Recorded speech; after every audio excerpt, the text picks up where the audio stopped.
चूड़ामणि। विवेक चूड़ामणि ग्रंथ में श्लोक नंबर 158। ठीक, श्लोक का उच्चारण करते हैं। पाणिपादादिमान देहो, पाणिपादादिमान देहो, नात्मा व्यंग्येऽपि जीवनात्, नात्मा व्यंग्येऽपि जीवनात्, तत्तच्छक्तेरनाशाच्च, तत्तच्छक्तेरनाशाच्च, न नियम्यो नियामकः, न नियम्यो नियामकः। पाणिपादादिमान देहो, नात्मा व्यंग्येऽपि जीवनात्, तत्तच्छक्तेरनाशाच्च, न नियम्यो नियामकः।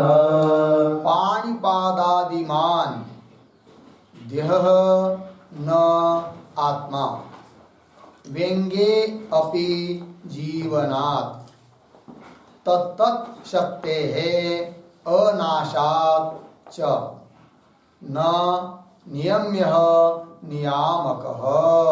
ठीक, अन्वय। पाणिपादादिमान देह न आत्मा, व्यंगे अपि जीवनात्। नीचे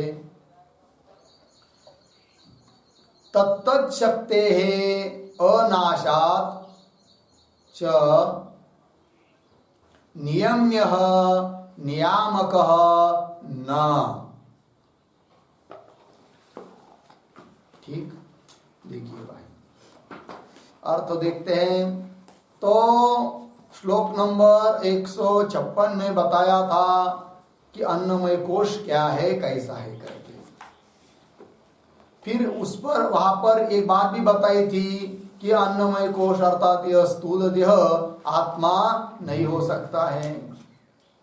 क्यों नहीं हो सकता है, इसके लिए हेतु दिए श्लोक नंबर 157 में।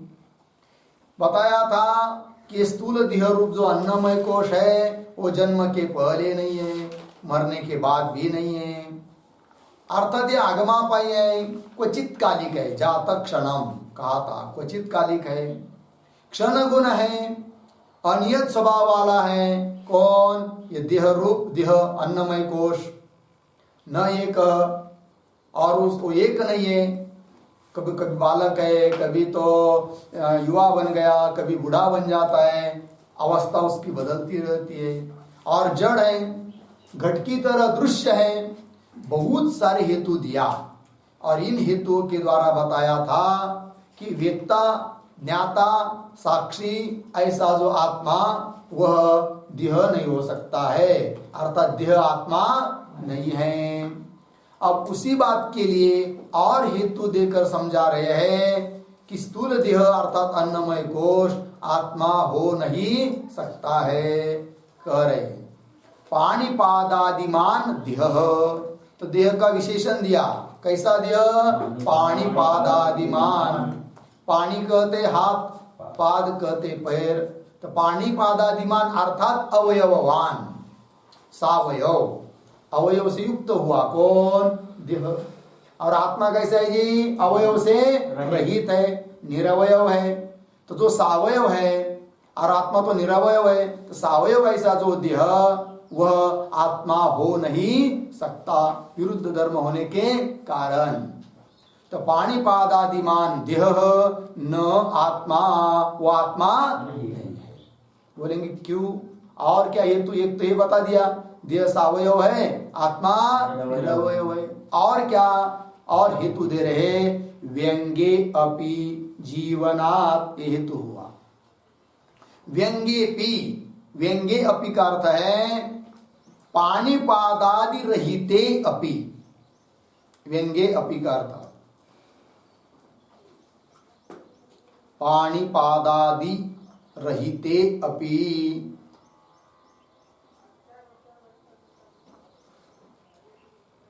ठीक है जी। देखिए भाई, समझ लीजिए हस्तपाद आदि अवयव वाला जो देह वही आत्मा है, ऐसा समझेंगे तो उसके अवयव टूट जाने के बाद वो आत्मा, क्योंकि देह को आप आत्मा कह रहे हैं तो मर जाना चाहिए, वो जीवित नहीं रहना चाहिए। किंतु इस देह के अवयव जो हस्तपादादिक है वो व्यंग हो जाने पर भी, पैर टूट गया, हाथ टूट गया, तो भी शरीर तो जिंदा रहता है कि नहीं, रहता है कि नहीं। इसका मतलब हस्तपादादि अवयव वाला ऐसा जो देह वो आत्मा हो नहीं सकता। ठीक है ना जी। तो व्यंगे अपि पाणिपादादि रहते अपि जीवनात्, जीवित रहता है देह। जीवनात् मतलब क्या भाई, लिखते हैं आत्म कार्यस्य प्राण धारणस्य सत्वात्,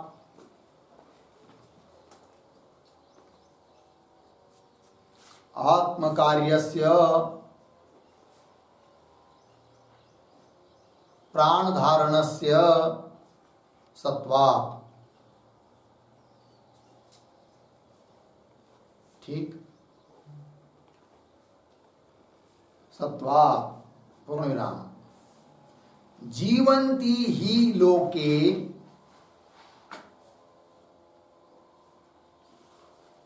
जीवन्ति ही लोके कुनी खंजादयः,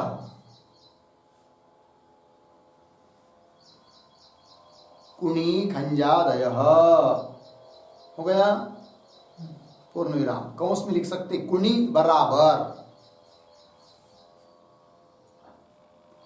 कुनी शब्द है ना, तो कुनी बराबर क्या लिखेंगे, हाथ जिसका सूख गया है, सूखा हुआ हाथ, शुष्क हुआ या लूला हो गया।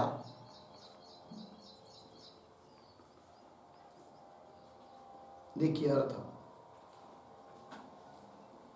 कह रहे हैं व्यंगे अपि जीवनात्, मतलब पाणिपाद आदि जो शरीर के अवयव है वो नष्ट हो गए, विकृत हो गए, तो भी जीवन रहता है। इसका मतलब देह के अवयव जो हस्तपाद आदि के है या देह वो आत्मा नहीं है, उसको जीवित रखने वाला वो जीवित है, उसको जीवित रहने का निमित्त और कोई है। किसके निमित्त से प्राण का धारण हो रहा है, आत्मा के निमित्त से। तो वही लिखा आत्म कार्यस्य प्राण धारणस्य सत्वात्, आत्मा का कार्य, क्योंकि आत्मा के निमित्त से ही प्राण का क्या हो रहा है, धारण हो रहा है। तो प्राण धारण मतलब क्या, जीवन, जिंदा रहना, यही है। तो आत्म कार्यस्य प्राण धारणस्य सत्वात्। अब देखिए जीवन्ति ही लोके कुनी खंजादय, कुनी खंजादय लोके, कुनी ही लोके कुनी खंजादय जीवन्ति, है कि नहीं। कुनी खंजादय, खंज मतलब जो पैर से लंगड़ा है उसको क्या बोलते हैं जी, खंज। कुनी मतलब जिसका हाथ टूट गया है या सूख गया है, विकृत हुआ है, तो उसको क्या बोलते हैं, कुनी। तो कुनी व्यक्ति, खंज लंगड़ा व्यक्ति भी जीवित है, ऐसा लोक में देखने को मिलता है कि नहीं, मिलता है। इसका मतलब देह अथवा देह के अवयव ये कोई आत्मा नहीं है, ये बात सिद्ध हुई। ठीक है। व्यंग्यपि जीवना, और हेतु दे रहे तत्शक्ते है अनाशाच, है कि नहीं। समझ लीजिए पैर टूट गया, हाथ टूट गया, पैर रहा नहीं, तो भी उसकी पैर की जो शक्ति है वो पैर के साथ चली नहीं जाती, उस देह में रहती है। क्यों कि शक्ति देने वाला आत्मा उस देह में बैठा है, उसके कारण सब शक्ति वाले हैं। यदि पैर ही आत्मा होता तो पैर टूट गया तो उसके साथ उस पैर की शक्ति भी जानी चाहिए, किंतु पैर टूट गया, हाथ टूट गया, तो भी उसकी शक्ति नहीं जाती। बोलिए कैसी शक्ति नहीं जाती है। समझ लीजिए किसी का हाथ सूख गया, टूट गया, तो उसमें कैसी शक्ति है। तो देखिए समझ लीजिए पैर टूट गया, तो भी लोग क्या करते हैं, आजकल हॉस्पिटल में जाकर उस पैर की जगह चमड़े का अथवा लकड़ी का, काष्ठ विशेष का पैर बनाकर काम चला लेते, चलते फिरते भी है कि नहीं। यदि शक्ति नष्ट हुई रहती तो लकड़ी का पैर लगाने के बाद भी चलना नहीं चाहिए, चल पाते हैं, तो ऐसा नहीं होना चाहिए। इसका मतलब शक्ति वहां पर रहती। अर्थात शक्ति देने वाला आत्मा इन शरीर से कोई भिन्न है, शरीर आत्मा नहीं। तच्चक्ते है अनाशाच्च, लिखा है कि नहीं? तो क्या अर्थ है इस शब्द का? तो अर्थ बता दिया, लिख लीजिए शब्दशः। तच्चक्ते अनाशाच्च, इसका अर्थ पाणिपादादि शक्ते है अनाशात्।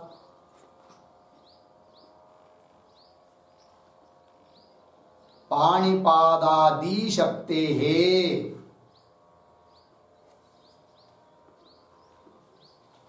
पाणिपादादि शक्ते है अनाशात्। ठीक है जी। पैर की, हाथ की, उस इंद्रिय की शक्ति नष्ट नहीं होती है, क्योंकि शक्ति देने वाला वहां हमेशा मौजूद है। हो गया तत्शक्ति अनाशाच्च। और कठोपनिषद में भी एक आता है वाक्य, क्या आता है जी? न प्राणेन नापानेन मर्त्यो जीवति कश्चन। क्या क्या? न प्राणेन नापानेन मर्त्यो जीवति कश्चन। मर्त्यो जीवति कश्चन, पूर्णविराम, उत्तरार्ध। इतरेण तु जीवन्ति, इतरेण तु जीवन्ति यस्मिन्नेता उपाश्रितौ, यस्मिन्नेता उपाश्रितौ। पूर्णविराम, हो गया वाक्य पूरा। क्या बताया? देखिए भाई, मर्त्य प्राणेन न अपानेन न, किंवा कश्चन मर्त्य प्राणेन न अपानेन न जीवति। प्राणेन न जीवति, अपानेन न जीवति। कौन? कश्चन मर्त्य। मर्त्य नाम मनुष्य, जो मरणशील है कि नहीं? तो कोई भी जीव, कोई भी मनुष्य प्राण से या अपान से जीवित नहीं है।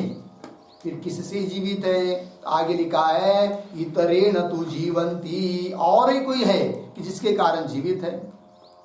यस्मिन ये तो उपाश्रितो, जिसके आश्रित ये सब है। कौन? प्राण अपान आदि, उससे सब प्राणी वर्ग जीवित है। और वो कौन है? आत्मा। लग गया जी? शरीर आत्मा नहीं है, इससे बात सिद्ध हुई। और सभी शक्ति का आश्रय कौन है? आत्मा ही है। आत्मा की सत्ता के कारण, आत्मा की शक्ति के कारण ही सब अवयव या सब शरीर आदि शक्तिमान है। लग गया?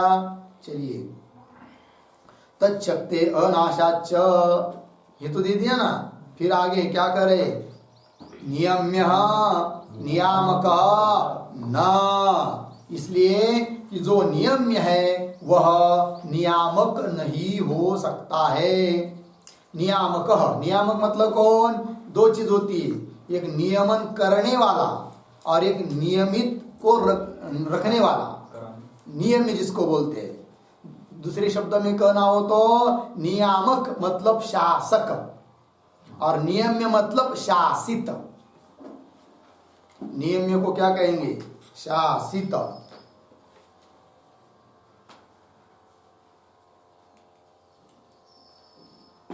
और नियामक मतलब शासक। तो सभी देह इंद्रिय इन सबका नियामक कौन है जी? आत्मा है। उसके सत्ता पर इन सबकी सत्ता है। और देह क्या हुआ फिर? नियम्य। देह है कि नहीं? इंद्रियादि ये सब क्या हुए? नियम्य हुए। इसलिए कह रहे हैं कि नियम्य ऐसे जो शासित, ऐसे जो देह इंद्रियादि है वे नियामक हो नहीं सकते। नियामक अर्थात शासक अर्थात आत्मा हो नहीं सकते हैं, क्योंकि देहादिक क्या है जी? नियम्य है और आत्मा सबका नियामक है कि नहीं? अंतर है दोनों में। इसलिए क्या? देहादिक पदार्थ आत्मा नहीं है, देह नियम्य है। कैसे? लिखिए अनुमान। देह नियम्यः।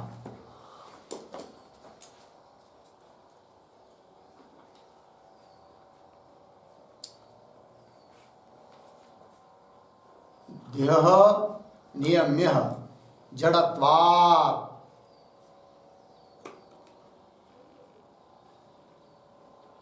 ठीक है, ये हो गया पक्ष देह, साध्य नियम्यत्व, हेतु जड़त्व। यथा घट, उदाहरण घट, घट जड़ है तो नियम्य है, नियामक नहीं है। वो हम लोगों के हाथ में, उसको कहाँ रखना है, उसमें क्या भरना है, फोड़ना है क्या तोड़ना है कि किसी को देना है, नियम्य हुआ कौन, देह घट, ये नियम्य है। और नियामक कौन है, आत्मा। तो देह नियम्य जड़त्वाद घटवत्, और जड़ है इसलिए वो सावयव भी है, नियम्य है कि नहीं। और आत्मा कैसा है, नियामक है। कैसा है, निरवयव है, इसलिए देह आत्मा हो नहीं सकता। विरुद्ध धर्म हो गए। लगा पंक्ति। चलिए अब आगे चलेंगे। इस श्लोक में क्या बताया जी कि सावयव ऐसा जो देह वो आत्मा हो नहीं सकता। आगे चलेंगे। देह तद्धर्म तत्कर्म,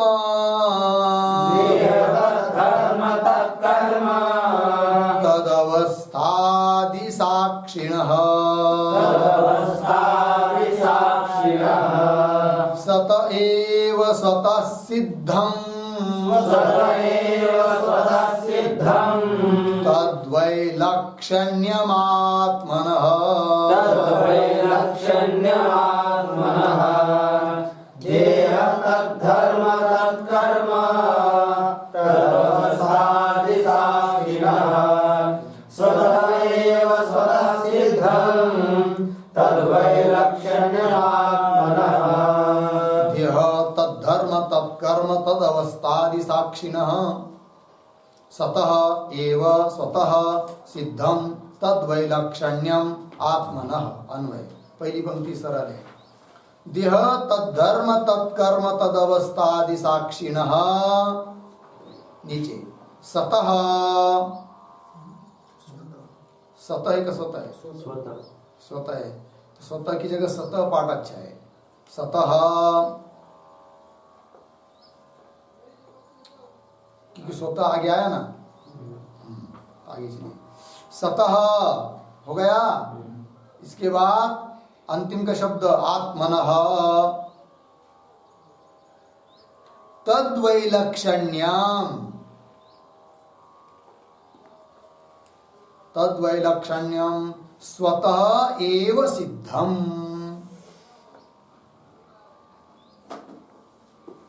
ठीक, देखिए भाई अर्थ।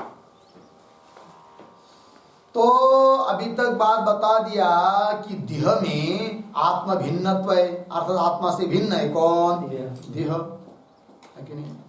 आत्मा से भिन्न है देह। देह में क्या है, आत्मा भिन्नत्व है। और उसको विपरीत अब करेंगे, आत्मा से भिन्न देह है, देह से भिन्न आत्मा है, आत्मा से भिन्न देह है। इसको अब कह रहे क्यों कि ये जो विवेक है, पृथक्करण है, इसको दृढ़ करने के लिए। ठीक, वही लिख रहे हैं। देह तद्धर्म तत्कर्म तदवस्थादि साक्षिणः, है कि नहीं। इसका विग्रह लिख लेंगे। देहश्च तद्धर्माश्च,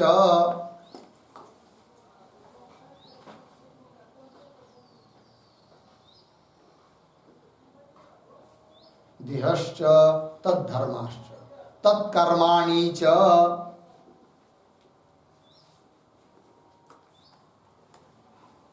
तत्कर्माणि च तदवस्थादि च,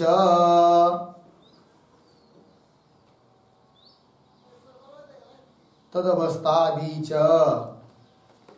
देह तद्धर्म तत्कर्म तदवस्थादीनि, देह तद्धर्म तत्कर्म तदवस्थादीनि, तेषां साक्षात द्रष्टा, तेषां साक्षात दृष्टा। ठीक है, देखिए भाई अर्थ। देह देहश्च तद्धर्माश्च, देह के धर्म, तत्कर्माणि देह के कर्म, तदवस्था देह की अवस्था, इन सबको कहेंगे देह तद्धर्म तत्कर्म तदवस्था दीनी। तेषाम साक्षात दृष्टा, उन सबका साक्षात देखने वाला है कौन? आत्मा। इसलिए कह दिया अवस्थादि साक्षिणः, देह तद्धर्म तत्कर्म तदवस्थादि साक्षिणः। देह तो पता ही है हम लोगों को, शरीर, स्थूल शरीर। तद्धर्म, देह के धर्म कौन? उदाहरण रूप स्पर्श गंधादय, ये धर्म है उसके। रूप स्पर्श गंधादय, देह का रूप, देह का स्पर्श, गंधादि, ये सब ये देह के धर्म हुए। हो गया। तत्कर्म, देह के कर्म कौन? उदाहरण उपवेशन स्थान शयनादय, उपवेशन स्थान शयनादय,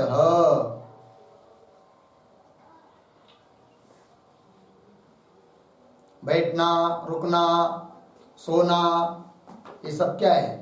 उसके कर्म है, जाना आना। तद अवस्था, देह की अवस्था है कि नहीं? कौन अवस्था जी? बाल्यत्व, युवात्व, किंवा स्थौल्य, कार्शादि विकाराः, अवस्था स्थौल्य कार्शादि विकाराः।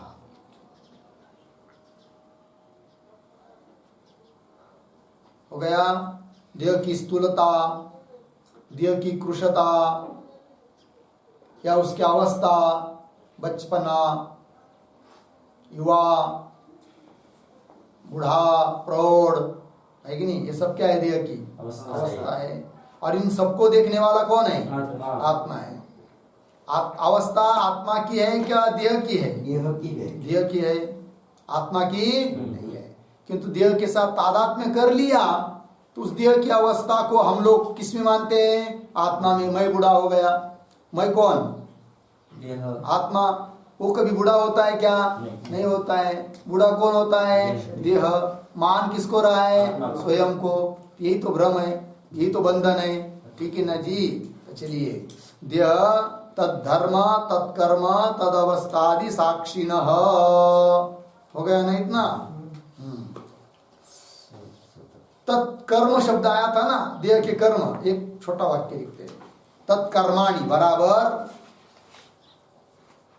वो तो ही है, बैठना उठना आदि, लेकिन और लिखते थोड़ा लिखिए, तत्कर्माणि बराबर हिता हित प्राप्ति,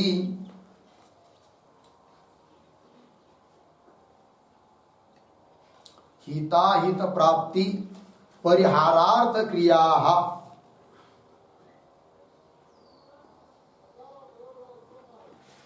परिहारार्थ क्रियाः गमनादयः।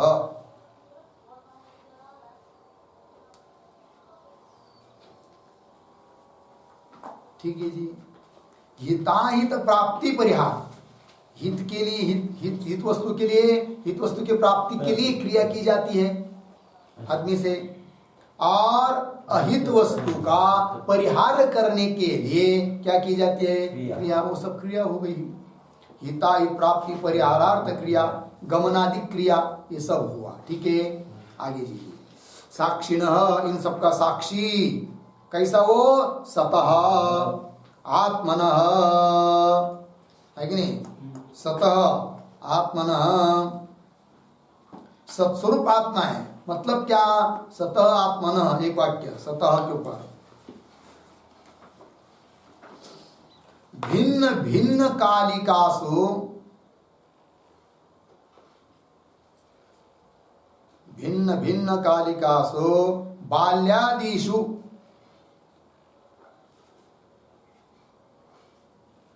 बाल्यादिषु सर्वावस्थासु अपि, सर्वावस्थासु अपि अविकारितया, अविकारितया अर्धविराम कालत्रये अपि, कालत्रये अपि अबाध्यतया,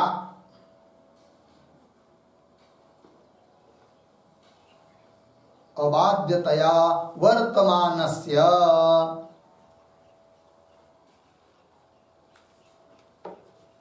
वर्तमान सतः एव आत्मनः,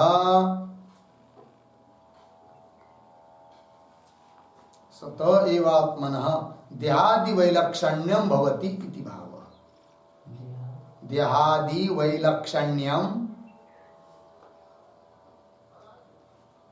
देहादि वैलक्षण्यं भवति इति भावः।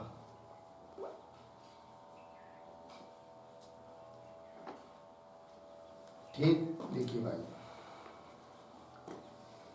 भिन्न भिन्न काल में भिन्न भिन्न शरीर की अवस्था आती है जाती है। कभी बाल्यकाल आता है, लेकिन कभी बुढ़ापा आदि आदि। तो सर्वावस्था स्वपि, सभी अवस्थाओं में भी अविकारतया, आत्मा में कोई विकार नहीं है। तो अविकारतया वर्तमानस्य सतः आत्मनः, अविकार रूप से विद्यमान जो आत्मा, एक हुआ उसी वाक्य में लिखा है कालत्रय अपि अबाध्यतया वर्तमानस्य, वर्तमानस्य के साथ इन दोनों का अन्वय है कि नहीं? कैसा?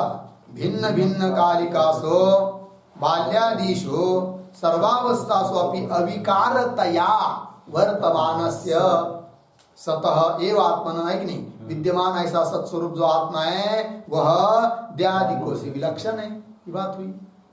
उसी सत्कार का दूसरा क्या?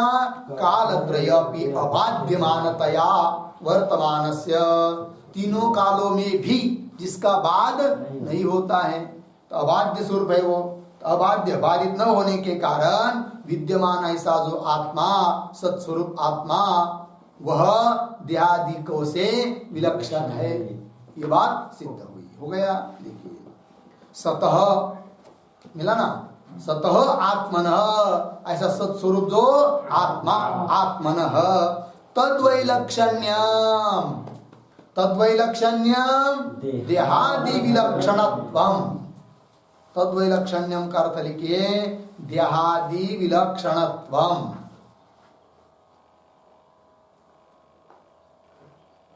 देहादि विलक्षणत्वम स्वतः सिद्धम, देहादिकों से विलक्षण आत्मा है, ये बात स्वतः सिद्ध हुई। सिद्धम, सिद्धम का अर्थ है निश्चितम।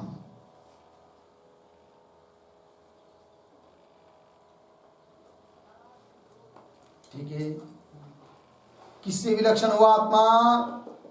देहादिकों से विलक्षण हुआ। विलक्षण मतलब क्या?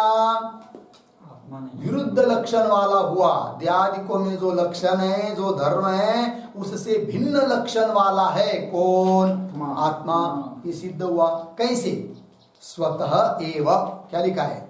स्वतः एव सिद्धम, सिद्धम निश्चितम। स्वतः एव, स्वतः एव मतलब क्या? लिखिए, स्वतः एव का अर्थ स्वतः एव बराबर साक्षित्वात् एव,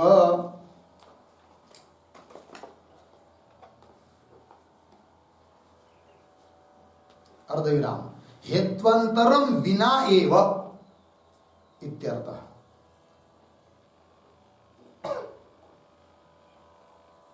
हेत्वंतरम विना एव। ठीक है, चलिए।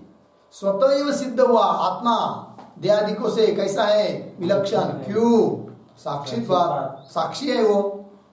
और वो साक्षी होने के कारण उस आत्मा को देहादिक से विलक्षण बताने के लिए और कोई हेतु देने की जरूरत है नहीं, क्योंकि साक्ष्य पदार्थ से साक्षी हमेशा क्या होता है? भिन्न होता है। साक्षी कौन हुए? साक्ष्य कौन हुए? देहादिक पदार्थ। और सबका साक्षी कौन हुआ? आत्मा। तो स्वतः एव मतलब अन्य और हेतु दे बिना ही, केवल साक्षित्व होने मात्र से ही देहादि से विलक्षण सिद्ध हुआ कौन? आत्मा। ये बात हो गई। चलिए एक अनुमान लिखिए अंतिम। आत्मा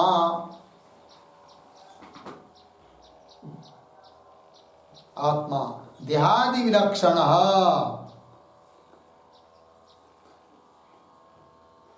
देहादि विलक्षण तत्साक्षित्वात्, तत्साक्षित्वात् यन्नैवं तन्नैवं व्यतिरिक्त अनुमान।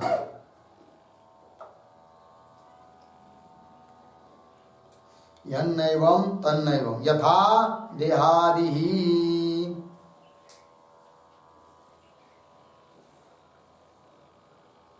यथा देहादि। चल अनुमान समझ लेंगे। पक्ष कौन है भाई? आत्मा। साध्य क्या? देहादि विलक्षणत्व क्या है? साध्य आदि विलक्षण। साध्य बताने के लिए तो जोड़ेंगे देहादि विलक्षणत्व। देहादि को से विलक्षण है कौन? आत्मा। हेतु तत्साक्षित्वात्, तत्साक्षित्वात् देहादि साक्षित्वात्। साक्षित्व किसमें गया? आत्मा में। देहादि को साक्षी है कौन? आत्मा। यन्नैवं तन्नैवं, मतलब जो देहादिक से विलक्षण नहीं है वह देहादिकों का साक्षी भी नहीं है। जैसे उदाहरण देह, देह से विलक्षण है क्या? नहीं है। तो देह का साक्षी है क्या? नहीं है। तो व्यतिरिक्त अनुमान दे दिया। तो क्या सिद्ध हुआ इस अनुमान से? आत्मा देहादिकों से विलक्षण है। हो गया निश्चित। चलिए भाई आगे चलते हैं। आगे के श्लोक को पढ़ेंगे। कुल्य राशिर्मांस लिप्तो,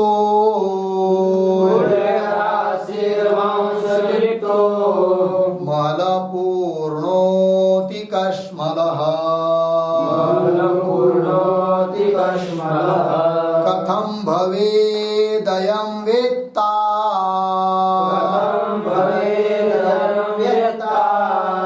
स्वयमेतद्विलक्षणः।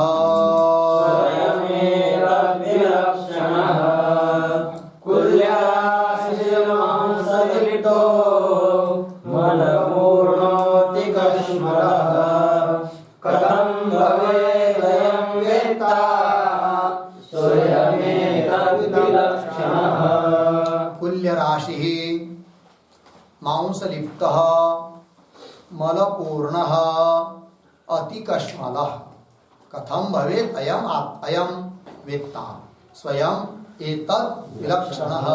ठीक अन्वय देखिए। पहली पंक्ति सरल है। कुल्य राशि मांसलिप्तः मलपूर्णः अतिकश्मलः। नीचे की लाइन में अयम एतद् विलक्षणः स्वयं वेत्ता कथं भवेत्, स्वयं वेत्ता कथं भवेत्। ठीक है। देखिए भाई इसके पीछे वाले श्लोकों में बताया कि देह आत्मा हो नहीं सकता, क्योंकि देह के कर्म ये सब बदलते रहते हैं अवस्था उनकी, अर्थात देह अनित्य है। और अनित्य ऐसा जो देह वो आत्मा हो नहीं सकता अनित्य होने के कारण। अब इस श्लोक में भी वही बात करे कि देह आत्मा हो नहीं सकता है, किंतु अब हेतु दूसरा दे रहे हैं। इसके पहले श्लोक में कौन से हेतु के द्वारा बताया आत्मा ने देह करके? अनित्यत्व हेतु, एक शब्द में कहना हो तो। अब कह रहे देह आत्मा नहीं है क्योंकि देह अशुद्ध है। तो हेतु देंगे अभी अशुद्धत्वेन, अशुद्ध होने के कारण देह आत्मा हो नहीं सकता। तो कैसा अशुद्ध है भाई देह, कितना अशुद्ध है? तो लिख रहे देखिए कैसा है देह। तो कह रहे कुल्य राशि ही एक, मांसलिप्त 2, मलपूर्ण 3, अति कश्मल। ऐसा है कौन? एक एक बात को समझेंगे। कुल्य राशि मतलब क्या? लिखिए, कुल्यानाम, कुल्यानाम बराबर अस्तीनाम, अस्तीनाम राशि यत्र, राशि यत्र सह कुल्य राशि।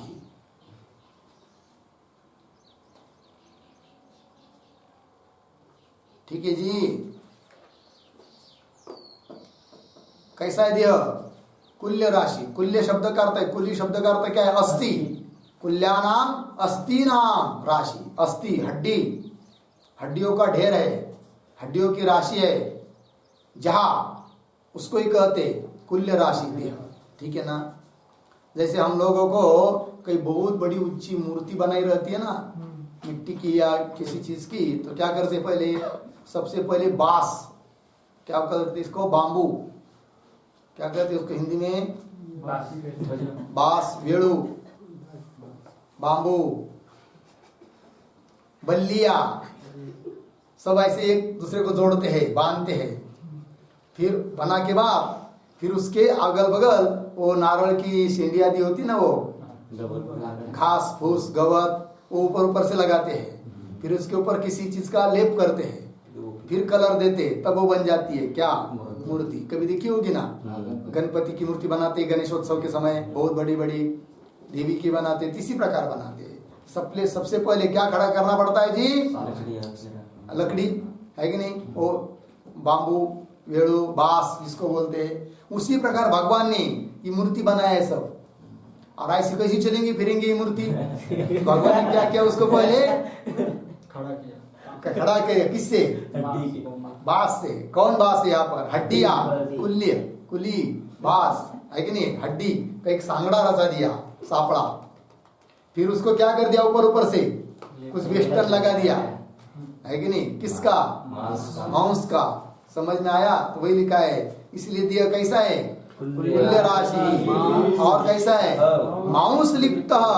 मांस लिप्त मतलब मांसेन लिप्त, मांस लिप्त, मांस से, है कि नहीं? लिप्त है। खरच खरच खरच करके मांस मांस निकाल लेंगे सब, क्या बचेगी? हड्डी। समझ में आया? मांस लिप्त है। और कैसा ये देह? इसमें बहुत सारे झोले लगा दिया है ईश्व्या, इस देह के अंदर, है कि नहीं? बहुत सारे। किसी में अन्न है, किसी में क्या है? जल है, किसी में पित्त है, किसी में मूत्र है, किसी में मल है, सब झोले भर भर के। और एक बड़ा झोला ये देह है कि नहीं जी? हाँ, इसलिए कह दिया मल पूर्ण। लिखिए, मलेन पुरुषेन,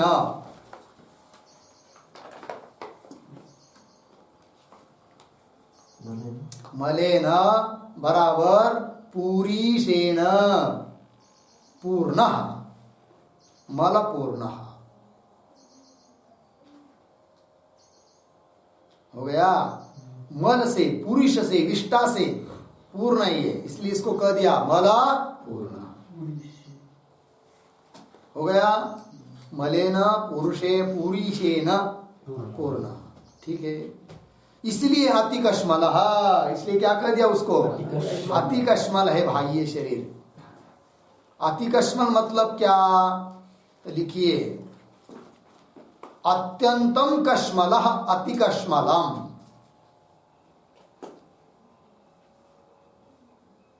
अत्यंतम कश्मल, अतिकश्मल, अत्यंतम कश्मल, अतिकश्मल बराबर स्वेद दुर्गंधादि, स्वेद दुर्गंधादि भूयिष्ठतया, भूयिष्ठतया बहु अशुद्ध, बहु अशुद्ध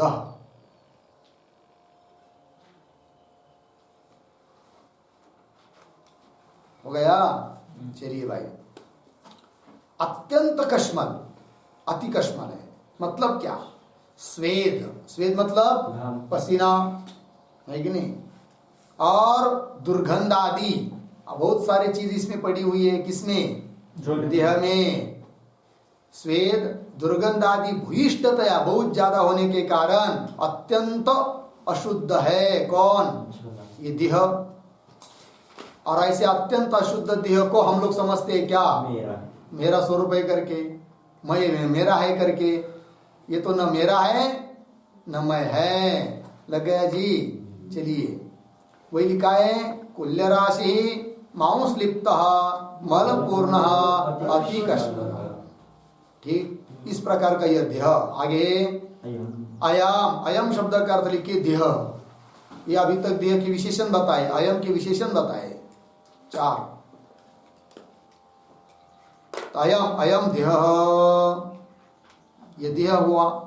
और आगे एतद् विलक्षण, एतद् विलक्षण मतलब देह विलक्षण।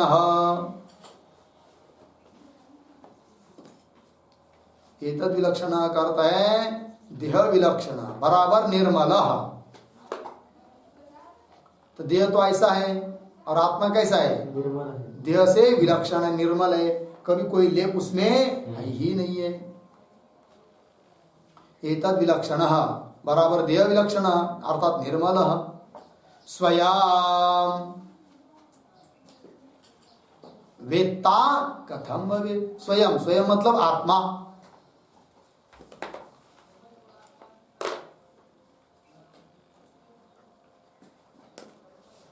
ठीक, तो एतद् विलक्षण किसका विशेषण है, स्वयं का, आत्मा का। एतद् देह से विलक्षण जो आत्मा, वह आत्मा है कि नहीं। अयम स्वयं वेत्ता कथम भवेत्, मतलब यह देह स्वयं अर्थात आत्मा जो कि वेत्ता है, क्यों बहुना, है कि नहीं। स्वयं, स्वयं शब्द का अर्थ क्या लिखा है, आत्मा। और अयम शब्द का अर्थ क्या है, देह। तो क्या वाक्य बन रहा है, अयम मतलब यह देह, इन देह से विलक्षण स्वयं ऐसा जो वेत्ता आत्मा, कथम भवेत्, वो आत्मा कैसा होगा, है कि नहीं। कथम भवेत्, कथम भवेत्, भवेत् का कर्ता कौन है, देह। हाँ, अयम भवेत्, कथम भवेत्, देह कैसा होगा, कैसा होगा मतलब क्या कैसा होगा, देह आत्मा कैसा होगा, अर्थात देह आत्मा हो नहीं सकता है। बात समझना है। देह कैसा है, अत्यंत अशुद्ध। देह कैसा है, अनित्य। ठीक है ना जी। ऐसा जो सावयव विकारी अनित्य कौन, अशुद्ध देह आत्मा हो नहीं सकता, क्योंकि आत्मा कैसा है, निरवयव, निर्मल, शुद्ध, नित्य, सच्चिदानंद घन आत्मा। ये दोनों एक हो नहीं सकते। ठीक है ना जी। चलिए भाई, बस ये जो तादात्म्य हुआ है ना अध्यास हम लोगों का, हम लोगों को अज्ञान के कारण इसी को तोड़ना है। बस ये टूट गया, देह से अहम बुद्धि निकल गई, और जो वास्तव में मैं हूँ, सच्चिदानंद घन ब्रह्म मैं हूँ, न मेरा कभी जन्म है, न मृत्यु, न कोई विकार, न अपक्षय, कुछ भी नहीं है। किसका, मेरा। ऐसा जो मैं हूँ ब्रह्म, वही मैं हूँ, उसमें मैं बुद्धि हो जाना है, तादात्म्य हो जाना है। देह के तादात्म्य का बात करना है और स्वस्वरूप में तादात्म्य हो जाना है, यही है परमार्थ। इसी के लिए सब ये सब प्रयास है। आहे ते वर्म वेगळेची, हे वर्म है, हे वर्म न समजता बाकीचं सारं काही केलं, सब कुछ कर लिया, तो भी कोई फायदा नहीं है ना। वो अभंग आता है ना जी, माऊलीचा बहुत बड़ा अभंग है। का तेजसी गृहस्थाश्रम, का सांडिसी गृहाश्रम, गृहस्थाश्रम, केवल गृहस्थाश्रम छोड़ दिया, बाबा बन गया, हो गई इतनी कर्तव्यता, कुछ भी नहीं हुआ। सब वेद कंठस्थ कर लिए, हो गया, कुछ भी नहीं हुआ, है कि नहीं। रोज 10-10 कीर्तन कर लिया और सब महाराष्ट्र का सभी भारत धोड़ लिया कीर्तन कर करके, हाँ है कि नहीं। तो भी क्या हुआ सिद्ध, कुछ भी नहीं हुआ। आहे ते वर्म वेगळेची, लग गया जी। अहम ब्रह्मास्मि, इस बोध पर आरूढ़ होने के लिए हम लोगों का रात दिन क्या होना चाहिए? प्रयास। वो हो गया, बाकी कुछ हुआ चाहे न हुआ, सब कुछ हो गया, लग गया जी। और वो नहीं हुआ, बाकी सब कुछ कर लिया तो भी कुछ हुआ नहीं है, लग गया ना। चलिए, कितनी बार बार बार बार उसी बात को इधर उधर करके बात, आचार्य जी कितनी उनके हृदय में कितनी दया है, करुणा है लोगों के प्रति कि कैसा इनका उद्धार हो जाए। तो ये न के न प्रकार से घुमा घुमा कर वही बात कर रहे। वेद ने वही कहा है, सभी शास्त्र उसी बात को कहते, सभी संतों ने इसी सिद्धांतों को बताया है। ये न के न प्रकार से हो गया ना। तो चलिए फिर हो गया ये, बस आगे का श्लोक कल करेंगे। ओम पूर्णमदः पूर्णमिदं पूर्णात् पूर्णमुदच्यते पूर्णस्य पूर्णमादाय पूर्णमेवावशिष्यते। ओम